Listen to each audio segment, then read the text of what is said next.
जय हिंद दोस्तों। जीके ज्ञान विज्ञान में आपका फिर से स्वागत है। आज मैं आपके लिए एक वीडियो लेकर आया हूं जिसके माध्यम से आपको समास रिलेटिव 50 एमसीक्यूज कराऊंगा तथा समास की परिभाषा और शॉर्ट ट्रिक के माध्यम से आपको समझाऊंगा। अगर आप मेरे चैनल पर पहली बार आए तो मेरे चैनल को सब्सक्राइब, वीडियो को लाइक और वीडियो को शेयर करना न भूलें। बेल आइकन को जरूर दबा लीजिए जिससे कि आने वाली जो भी वीडियो है आपके पास आसानी से पहुंच करे।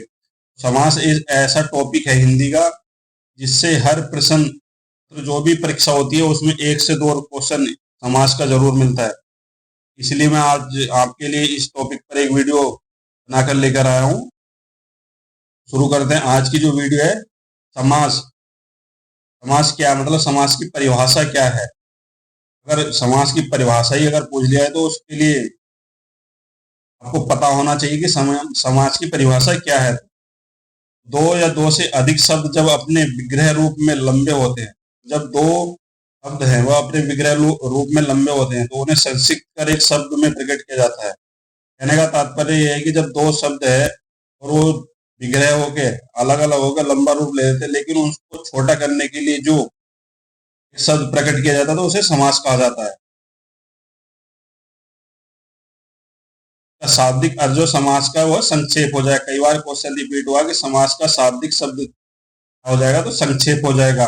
संक्षेप का मतलब छोटा छोटा होना, छोटा होना। अगर कोई बड़े आकार की वस्तु है उसको छोटा करके बताना है मतलब समास कहलाता है। उदाहरण है जैसे कि देवों का आल्य। अगर देवों का आल्य बोलेंगे तो बहुत लंबा हो रहा है और देवाल्य बोलेंगे छोटा हो रहा है तो ये संक्षेप में हो रहा है। तो दूसरा राजा का पुत्र, राजपुत्र, दोनों शब्द जो है ये लंबे है।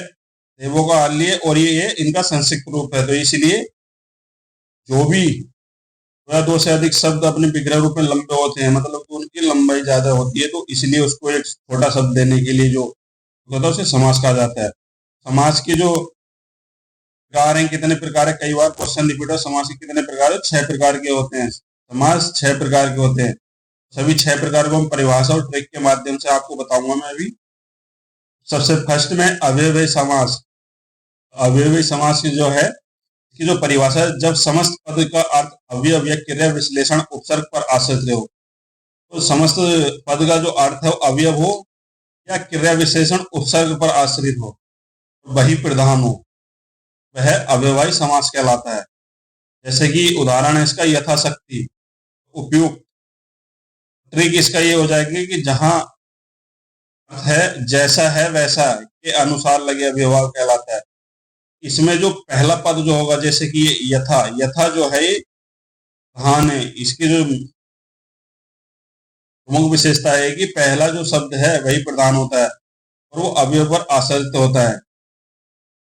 नेक्स्ट क्वेश्चन है कि तत्पुरुष समास। तत्पुरुष समास क्या है? इसकी परिभाषा जिसमें पहला पद दूसरे पद का विशेषण हो तो प्रधानता दूसरे पद को मिले। तो अवयव भाव में जो हो रही तो पहले पद को प्रधानता मिल रही थी, यहाँ तत्पुरुष में दूसरे पद को प्रधानता मिल रही है, तत्पुरुष समास होता है। जैसे कि राजा का पुत्र, उदाहरण है राजा का राजपुत्र, राजा का पुत्र, या जलपान, जल के का पान। उदाहरण हो जाए, अगर उदाहरण देखा जाए तो ये हो जाएगा राजा का पुत्र या जल का पान, पुरुष के उदाहरण है।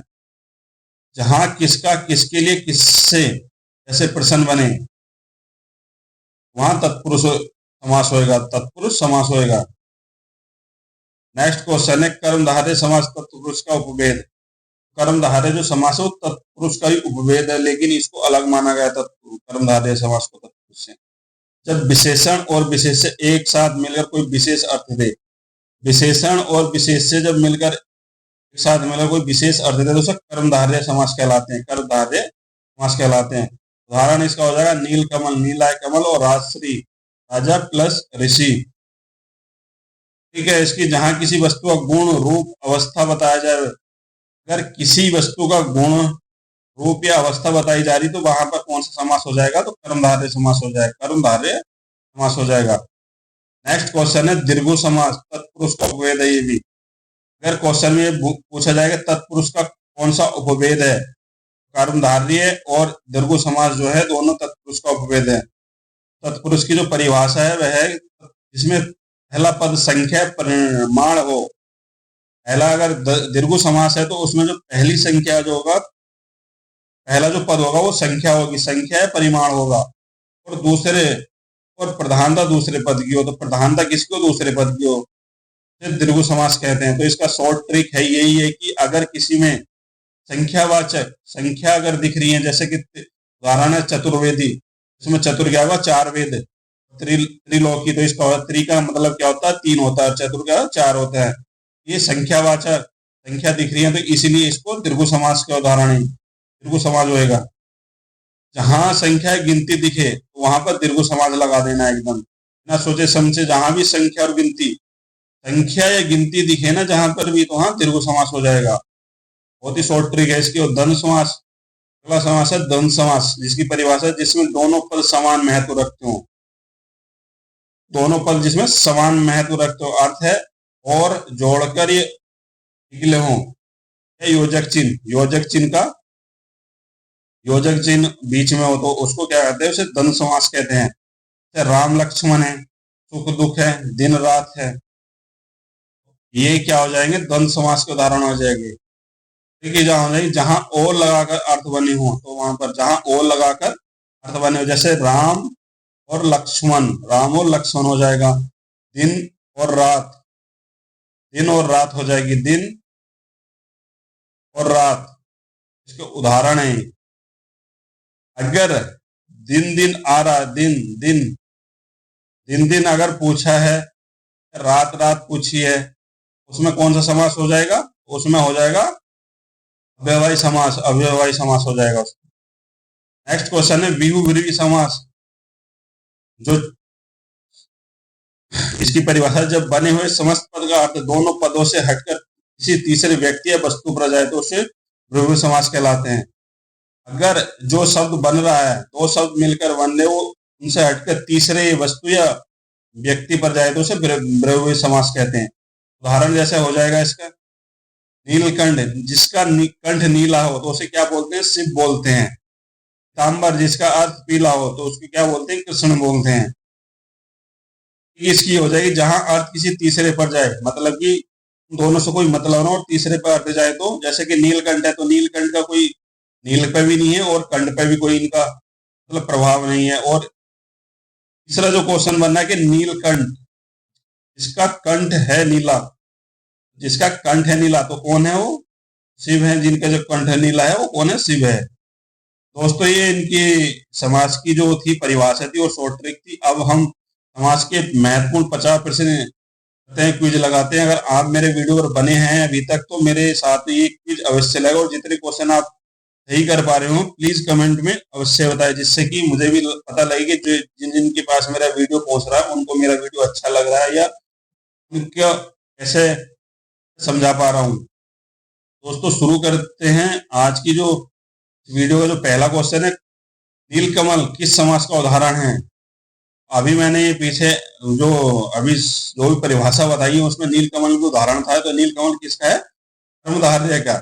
इसका जो समास विग्रह जो है नीलकमल का जो है, नीला है जो कमल, नीला है जो कमल,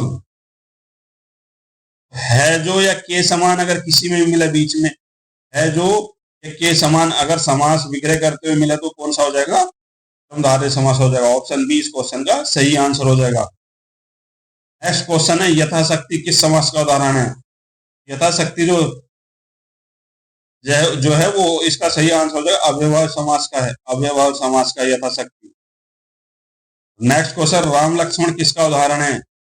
राम लक्ष्मण किसका उदाहरण है, तो राम और लक्ष्मण, और जो लगा होता है वो किसमें लगाता है, कौन से समास में लगाता है, या योजक चिन्ह किसमें लगाता है, तो द्वंद्व समास में। ऑप्शन ए इस क्वेश्चन का सही आंसर हो जाएगा। नेक्स्ट क्वेश्चन है, पीताम्बर किस समास का उदाहरण है।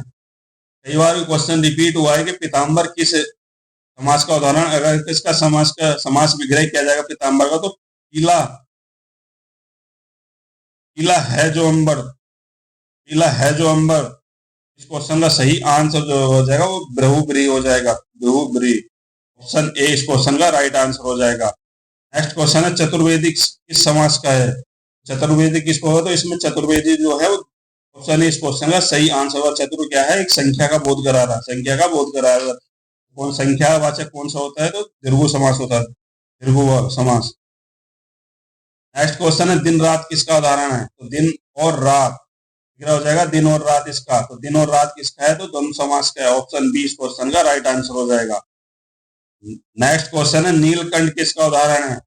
मैंने अभी ये बताया था कुछ टाइम पहले, सारे उदाहरण मैं आ चुका हूं जो कि भाषा और उदाहरण में जो दे रखे थे, लेकिन मैं एक बार फिर से रिपीट कर रहा हूं जिससे कि आपकी याद आसानी से हो जाए। नीलकंठ है इसका उदाहरण है, तो नीलकंठ जो है वो द्विवचन समास का उदाहरण है। नेक्स्ट क्वेश्चन है ग्राम सेवक किस समास का उदाहरण है? ग्राम सेवक जो उदाहरण हो जाएगा वो किस समास का हो जाएगा? इस क्वेश्चन का सही आंसर हो जाएगा ऑप्शन ए तत्पुरुष, तत्पुरुष समास का हो जाएगा उदाहरण। नेक्स्ट क्वेश्चन है त्रिलोकी किस समास का है? तो त्रिलोकी जो है तीन इसमें सदारथ संख्या होती कौन सा है? तो दीर्घ समास हो जाएगा, दीर्घ समास। ऑप्शन ए इस क्वेश्चन का राइट आंसर हो जाएगा। नेक्स्ट क्वेश्चन है सप्तऋषि किसका उदाहरण है? क्वेश्चन कई बार रिपीट हुआ है, सप्तऋषि किसका उदाहरण? तो इस क्वेश्चन का सही आंसर हो जाएगा ऑप्शन ए दीर्घ समास, क्योंकि सप्त जो है सात संख्या बोध करा रहा है सप्त जो है। नेक्स्ट क्वेश्चन है कि शीतोष्ण किस समास का उदाहरण है? तो शीतोष्ण जो है समास का उदाहरण, तो इस क्वेश्चन का सही आंसर हो जाएगा ऑप्शन है द्वंद्व समास का उदाहरण है, द्वंद्व समास का शीतोष्ण। नेक्स्ट क्वेश्चन है जगजीत किस समास का उदाहरण है? इस क्वेश्चन का राइट आंसर हो जाएगा ऑप्शन ए, ऑप्शन बी अव्यवहार्य समास, ऑप्शन बी अव्यवहार्य समास का उदाहरण हो जाएगा। नेक्स्ट क्वेश्चन है राजपुत्र किस समास का उदाहरण है? तो राजपुत्र किस समास का उदाहरण हो जाएगा? इस क्वेश्चन का सही आंसर हो जाएगा ऑप्शन ए तत्पुरुष, राजा का है पुत्र, तत्पुरुष समास का, जिसमें विभक्ति का लोप हो रहा है, लोप हो रहा है इसमें। नेक्स्ट क्वेश्चन है कि चक्रपाणी किस समास है? तो चक्रपाणी किस समास का है? इस क्वेश्चन का सही आंसर हो जाएगा ऑप्शन ए बहुब्रीहि समास का है। नेक्स्ट क्वेश्चन है गुरु शिष्य में कौन सा समास है? तो इस क्वेश्चन का सही आंसर हो जाएगा गुरु और शिष्य, गुरु और शिष्य का हो जाएगा। और इसमें अगर लोप हो रहा है तो और विभक्ति का लोप हो रहा है, तो इस क्वेश्चन का सही आंसर ऑप्शन ए द्वंद्व समास हो जाएगा। और का अगर इसमें है तो द्वंद्व समास हो जाएगा, option A is right answer. Next question है महाद्रंश किसका उदाहरण है? तो महाद्रंश किसका उदाहरण? तो बहुब्रीहि समास का उदाहरण हो जाएगा। महाद्रंश जो है बहुब्रीहि समास का उदाहरण हो जाएगा। सप्त सागर किसका उदाहरण है? तो इस क्वेश्चन का सही आंसर हो जाएगा ऑप्शन ए दीर्घ समास का, सप्त सागर मतलब सात सागर जो है। नेक्स्ट क्वेश्चन है इत्यादि किस समास का उदाहरण है? तो इत्यादि जो है अव्यवहार्य समास का उदाहरण, ऑप्शन ए इस क्वेश्चन का राइट आंसर हो जाएगा। अगला क्वेश्चन है राजमार्ग किस समास का उदाहरण है? राजमार्ग जो किस समास का उदाहरण हो जाएगा? इस क्वेश्चन का सही आंसर हो जाएगा ऑप्शन ए पुरुष समास का। नेक्स्ट क्वेश्चन अष्टावक्र किस समास का उदाहरण है? इस क्वेश्चन का सही आंसर हो जाएगा ऑप्शन ए बहुब्रीहि समास का उदाहरण है अष्टावक्र जो है। नेक्स्ट क्वेश्चन है गुरु पत्नी किसका उदाहरण है? इस क्वेश्चन का राइट आंसर हो जाएगा ऑप्शन ए तत्पुरुष समास का, तत्पुरुष समास का उदाहरण है। पिता और पुत्र किस समास का उदाहरण है? तो पिता पुत्र में कौन सा समास हो जाएगा? तो इस क्वेश्चन का सही आंसर हो जाएगा ऑप्शन ए द्वंद्व समास, पिता और पुत्र हो जाएगा। नेक्स्ट क्वेश्चन है महात्मा किस समास का उदाहरण है? महान है जो आत्मा, इस क्वेश्चन का सही आंसर हो जाएगा ऑप्शन ए बहुव्रीहि समास, बहुव्रीहि समास हो जाएगा। नेक्स्ट क्वेश्चन है सप्ताह पर्यंत किसका उदाहरण है? इस क्वेश्चन का सही आंसर हो जाएगा ऑप्शन ए अव्यवहार्य समास का है। नेक्स्ट क्वेश्चन है खेत खलियान किस समास का उदाहरण है? खेत खलियान जो किस समास का उदाहरण है? तो ऑप्शन ए द्वंद्व समास का हो जाएगा, द्वंद्व समास का। नेक्स्ट क्वेश्चन है राजश्री किस समास का उदाहरण है? राजश्री जो किस समास का उदाहरण हो जाएगा? तो इस क्वेश्चन का सही आंसर हो जाएगा ऑप्शन ए कर्मधारय समास का। त्रिलोक्यनाथ किसका उदाहरण है? तो त्रिलोक्यनाथ जो किसका उदाहरण है? बहुब्रीहि समास का हो जाएगा, बहुब्रीहि समास का हो जाएगा। द्वारपाल किसका उदाहरण है? इस क्वेश्चन का आंसर हो जाएगा पुरुष समास का है, द्वारपाल जो है। नील पुष्प किसका उदाहरण है? तो किस समास का उदाहरण नील पुष्प? क्वेश्चन का सही आंसर होगा ऑप्शन ए कर्मधारय, नीला है जो पुष्प। नेक्स्ट क्वेश्चन है रामायण किसका समास का उदाहरण है, तो रामायण में कौन सा समास हो जाएगा? तो इस क्वेश्चन का सही आंसर होगा तत्पुरुष, तत्पुरुष समास का उदाहरण हो जाएगा। अगला क्वेश्चन है उपयुक्त किसका उदाहरण है? उपयुक्त, उपयुक्त जो हो जाएगा अव्ययभाव समास का हो जाएगा, अव्ययभाव होगा। सुख दुख किस समास का उदाहरण है? तो सुख दुख जो हो जाएगा द्वंद्व समास का हो जाएगा, द्वंद्व समास का। नेक्स्ट क्वेश्चन है जगत सिद्ध किस समास का उदाहरण है? तो जगत सिद्ध किस समास का उदाहरण? तो इस क्वेश्चन का सही आंसर हो जाएगा कर्मधारय समास का, कर्मधारय समास का। दसमुख किस समास का उदाहरण है? दसमुख जो हो जाएगा वो हो जाएगा दीर्घु समास का, दीर्घु समास का। नेक्स्ट क्वेश्चन है राजद्वार किसका उदाहरण है? तो राजद्वार जो हो जाएगा विभुगिरी समास का उदाहरण हो जाएगा, विभुगिरी समास का उदाहरण हो जाएगा। नेक्स्ट क्वेश्चन है पुस्तकालय किस समास का उदाहरण है? तो तत्पुरुष का है, तत्पुरुष का है पुस्तकालय जो है, तत्पुरुष का है समास का उदाहरण है पुस्तकालय। अगला क्वेश्चन है चतुर्भुज किस समास का उदाहरण है? तो चतुर्भुज जो हो जाएगा वो हो जाएगा विभुगिरी समास का, विभुगिरी समास का। नेक्स्ट क्वेश्चन है जगत प्रेमी किसका उदाहरण है? जगत प्रेमी जो है वो तत्पुरुष समास का उदाहरण हो जाएगा। महादेव किसका उदाहरण है? महादेव जो है कर्मधारय समास का उदाहरण, कर्मधारय समास का उदाहरण। नेक्स्ट क्वेश्चन है लोकनाथ किसका उदाहरण है? तो लोकनाथ तो जो हो जाएगा तत्पुरुष समास का हो जाएगा, तत्पुरुष समास का हो जाएगा, लोकनाथ जो हो जाएगा। जगन माता किसका उदाहरण है? इस क्वेश्चन का सही आंसर जो हो जाएगा वो हो जाएगा ऑप्शन बी, तत्पुरुष समास हो जाएगा जगन माता।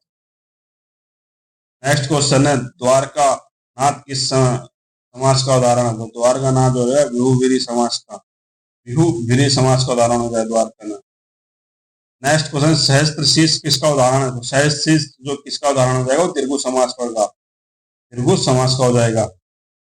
अगला क्वेश्चन अनुशासन, अनुशासन समास का उदाहरण, तो अनुशासन जो है अव्ययभाव समास का हो जाएगा, अव्ययभाव समास का हो जाएगा, अनुशासन जो हो जाएगा। जननायक किसका उदाहरण है? इस क्वेश्चन का सही आंसर हो जाएगा ऑप्शन ए, तत्पुरुष समास का। जननायक जो उदाहरण है तत्पुरुष समास का है। नेक्स्ट क्वेश्चन है महाशक्ति किस समास का उदाहरण है? तो महाशक्ति जो हो जाएगा वो कर्मधारय समास का हो जाएगा, कर्मधारय समास का। अगला क्वेश्चन है द्वारकाधीश किसका उदाहरण है? तो द्वारकाधीश हो जाएगा विभुगिरी समास, विभुगिरी समास का उदाहरण है द्वारकाधीश। लोक सेवक किस समास का उदाहरण है? लोक सेवक कौन सा समास है? तो इस क्वेश्चन का सही आंसर होगा ऑप्शन ए, तत्पुरुष समास। नेक्स्ट क्वेश्चन है सप्तपदी किसका उदाहरण है? इस क्वेश्चन का सही आंसर होगा दीर्घु समास, ऑप्शन ए का सही आंसर हो जाएगा। और इस वीडियो का अंतिम प्रश्न है यथासंभव किस समास का उदाहरण है? तो यथासंभव अगर लगा, यथा लगा है, कौन सा समास हो जाएगा? तो अव्ययभाव समास हो जाएगा, ऑप्शन ए राइट आंसर।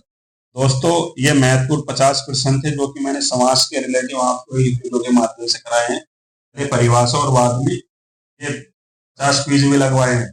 अगर आपको मेरा वीडियो अच्छा लगा तो मेरे चैनल को सब्सक्राइब, वीडियो को लाइक और वीडियो को शेयर करना ना भूलें। बेल आइकन जरूर दबा लीजिए जिससे कि आने वाली जो भी वीडियो वो आपके पास आसानी से पहुंचते रहे। दोस्तों आशा करता हूं आज का जो वीडियो वो आपको बहुत ही लाभदायक होने वाला है। जो भी एग्जाम आप देने वाले हो उसमें 1 से 2 क्वेश्चन जरूर समाज से पूछा जाता है। आशा